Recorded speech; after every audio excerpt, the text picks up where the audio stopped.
মুস্তাফিজের কাটার এবং রিশাদ হোসেনের লেগ স্পিন দুটোই আমাদের জন্য ভয়ঙ্কর। দক্ষিণ আফ্রিকার চেয়ে বাংলাদেশ আরও শক্তিশালী প্রতিপক্ষ। মুস্তাফিজুর রহমান এবং রিশাদ হোসেন বাংলাদেশকে এগিয়ে রাখবে। এই দুজনকে কিভাবে খেলবো সেটা নিয়ে টেনশনে আছি। এবার মুস্তাফিজুর রহমান এবং রিশাদ হোসেনকে নিয়ে একই বললেন নেপালের কোচ। আগামী 17 তারিখ নেপালের বিপক্ষে মাঠে নামছে বাংলাদেশ। যদিও ইতিমধ্যে বাংলাদেশের সুপার 8 নিশ্চিত হয়ে গেছে, অন্যদিকে নেপাল সুপার 8-এ খেলার সুযোগ হারিয়েছে।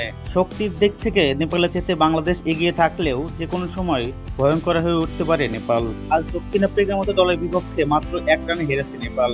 এর আগেও দুটি ম্যাচেই দুর্দান্ত পারফর্ম করেছিল তারা। তবে বাংলাদেশের দুই বোলারকে নিয়ে বেশ চিন্তায় আসছে নেপাল। আজ মুস্তাফিজ এবং রিশাদকে নিয়ে নিজেদের ভয়ের কথা বলেছেন নেপালের কোচ।